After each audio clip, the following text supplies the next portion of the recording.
வணக்கம்.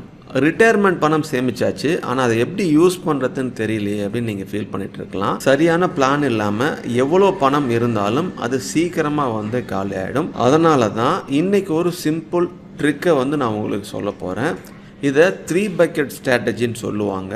உங்களோட ரிட்டயர்மெண்ட் மணிய 3 பக்கெட்டா பிரிச்சு அதில் நாம் வைக்கும் பொழுது டென்ஷன் இல்லாமல் லைஃப் ரன் ஆகும். இதில் பக்கெட் 1 நாம் எப்படி பயன்படுத்தலாம் அப்படின்னா, 1லேருந்து 2 வருஷம் வரைக்கும் அந்த பக்கெட் 1உடைய அந்த தொகையை நம்ம பயன்படுத்தலாம். இதில் வச்சிருக்கிற மணி எதுக்கு யூஸ் ஆகணும் அப்படின்னா, நம்மளுடைய எவ்ரிடே எக்ஸ்பென்ஸ்க்காக நம்ம அதை பயன்படுத்தலாம். வீட்டு செலவுக்கு, மருத்துவ செலவுக்கு இதுக்கெல்லாம் பயன்படுத்தலாம். ஸோ ரிட்டயர்மெண்ட் பணத்தை இப்படி பக்கெட் லிஸ்ட்டில் வைக்கும் பொழுது எந்த இடத்துல பிரித்து வைக்கலாம் அப்படின்னா, பேங்க் அக்கௌண்ட்லையும் ஷார்ட் எஃப்டிலையும் வைக்கலாம். ஸோ இப்போ என்ன பெனிஃபிட் கிடைக்கும் அப்படின்னா, நம்ம மார்க்கெட் பற்றிய கவலை தேவையில்லை. மார்க்கெட்டு அப்போ டவுனோ ஆனாலும் சரி, அது நம்மளோட இன்வெஸ்ட்மெண்ட்டை இது பாதிக்காது. அடுத்து பக்கெட் 2 பேக்கப்புக்கு நம்ம வச்சுக்கணும். 3லேருந்து 7 வருஷம் வரைக்கும் வச்சுக்கலாம். இது செகண்ட் சப்போர்ட்டாக இருக்கும். பக்கெட் 1ல் மணி குறைஞ்சிச்சு அப்படின்னா இங்கேருந்து எடுத்துக்கலாம். நம்ம பக்கெட் 1ல் நம்ம பயன்படுத்திக்கலாம்.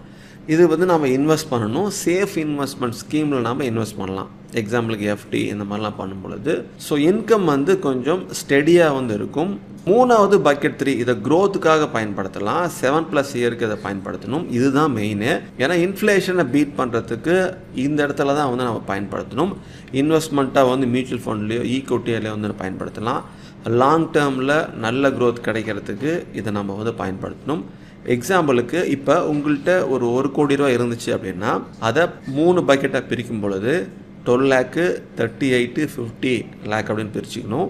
அந்த 12 லேக் நம்ம டெய்லி எக்ஸ்பென்ஸுக்கு வச்சுக்கலாம். செகண்ட் பக்கெட்டில் 38 லேக்ஸ் சேஃப் சைடாக வச்சுக்கலாம். அடுத்து இருக்கிற மீதி 50 லேக்கை நம்ம க்ரோத்துக்கு பயன்படுத்தலாம். ஸோ 1லேருந்து 2 வருஷத்துக்கு ஒரு முறை நம்ம பக்கெட் 3ல் இருக்கிற ப்ராஃபிட் எடுத்து பக்கெட் 1க்கு ரீஃபில் பண்ணிக்கலாம். அதே போல் பக்கெட் 2க்கும் கூட எடுத்து நம்ம அதை ரீஃபில் பண்ணிக்கலாம். ஸோ இப்படி நம்ம தொடர்ந்து நம்மளோட அமௌண்ட்டை 3 பக்கெட்டாக பிரித்து அதை நம்ம சரியான முறையில் பயன்படுத்தணும் அப்படின்னா ரிஸ்க்கு குறைஞ்சி நம்ம ஒரே இடத்துல பணம் இருக்குங்க ரிஸ்க்கு குறைஞ்சி ஸோ சேஃபாகவும் இன்கம்காகவும் க்ரோத்துக்காகவும் பயன்படுத்துகிற முறையாக இது மாறிடும். ஸோ இந்த வீடியோ பார்க்குற மக்கள் இன்வெஸ்ட்மெண்ட்டுக்காகவோ அல்லது வேறு ஏதாவது தேவைக்காகவோ பணம் வச்சுருந்தீங்க அப்படின்னா அதை எப்படி பயன்படுத்தணும் அப்படிங்கிற ஒரு பேசிக் ஒரு மெத்தட ரூலை நான் சொல்லியிருக்கேன். இதே போல் நீங்களும் செக் பண்ணி பாருங்கள், ரிசர்ச் பண்ணி பாருங்கள். தொடர்ந்து இதே போல் ஃபினான்ஷியல் சம்மந்தப்பட்ட அவேர்னஸஸ் தெரிஞ்சுக்க எங்களோட சேனலை சப்ஸ்கிரைப் பண்ணி வச்சுக்கோங்க.